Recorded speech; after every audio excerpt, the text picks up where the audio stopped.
Alright guys, so today I have for you a watch that is one of the coolest and most interesting pieces I may have ever had on the channel. If you happen to be into watches and video games, and particularly video games from the Fallout franchise, you're definitely going to want to check out the RAD-AUX Limited Edition by Laco.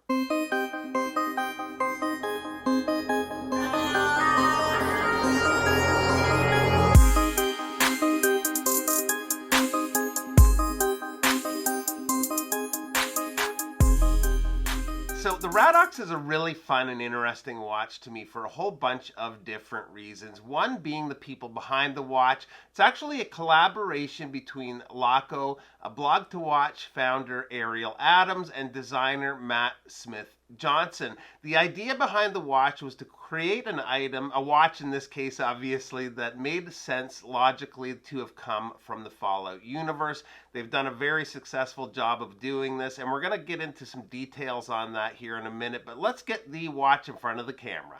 So if you're not familiar with Fallout, in short, it's a game placed in a post-apocalyptic world. Radiation is one of your worst enemies, but you're equipped with a piece of equipment in the game called the Pip-Boy. It's a wrist-worn computer that helps you navigate the Fallout world. The designers of the watch thought, well, what if the Pip-Boy was to fail? With the RAD-AUX and a rad meter, you could at least measure your exposure to radiation, and that is aided by this handy little chart on the case back with your condition ranging from happy to not so happy to pukey and finally death. We'll get more into the watch here in just a second, but one neat thing with this watch is there's a hidden mystery that has yet to be solved. Along with the watch, we get some interesting items in the package that give us hints to the backstory of the watch. There's some sort of connection to established Fallout lore.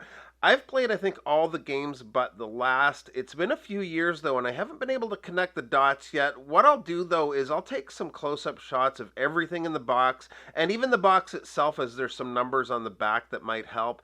If you happen to be a Fallout fan, stick around to the end of the video, and I'll post some shots there. Maybe we can come up with the hidden backstory on the watch together. To the watch itself though now, and what stands out right away is the forced aging they've done to the watch. That's thanks to Laco's Erbstück department, and apologies if I mispronounced that, but they've made this watch look like it's literally been through a nuclear fallout. Everything from the dial to the case, the strap as well has been aged. Now, I know some aren't a fan of fauxtina or forced patina, where companies make a watch look like it's a watch from the past. I don't mind it on some watches, but I do get that. In this case, though, they're making it look like a watch from an alternate universe, so I think that's just really cool.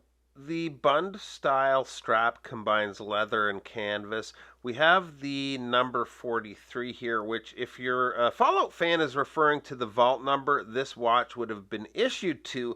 I like the caution tape style keeper there too. The leather section, I guess you could say, is ventilated. Not sure if it really is going to serve a purpose, but the look is perfect for this watch. Perfect pairing overall for the watch. The dial at first is quite a traditional looking Flieger style dial, but with some touches from the Fallout world. Above the 6 is the radiation symbol there. In small print below the 6 is the text RAD-AUX Radium. If you look closely, this isn't just using a cream or a tan colored lume to give it that aged look. There's imperfections and discolorations, almost scorch marks on some of the hands and markers. I'm not sure which lume formula that they're using. The lume itself isn't bad, but there is a bit of blotchiness where there's some of that discoloration. The case, like I mentioned before, is also patinaed. If we look from the side profile of the watch, the case has engraved RAD-AUX. Now, I usually like some curvature to lugs, but the way these shoot straight out like that just looks awesome to me. The crown is a good size. It's very easy to grip. Nice winding action. The movement in this one, by the way, is the ETA 2824-2, beating at 28,800 vibrations per hour, giving us that smooth sweep of the seconds hand. The case comes in at a width of 42 millimeters. Lug to lug is bang on at 50 millimeters. The height is 12.9 millimeters, including the crystal, and the lug opening is 20 millimeters. The water resist on the watch is 50 meters, and they are using a sapphire crystal with an AR coating. On wrist, it wears well. I don't often wear bund straps, but it's quite comfortable, and I like the look too, especially with this overall design. So these are limited to 143 pieces with an ask of $2,950 US. It's obviously a niche market, so this won't be for everyone, but I really enjoyed my time with it and love how they connected the watch to the Fallout franchise. So I just have to thank Chad from the US distributor of Laco for lending this in. Link will be below where you can find the watch. Thanks so much for stopping by, and if you're interested in discovering the backstory of the watch, I'll end the video with some shots of the materials that come with the watch.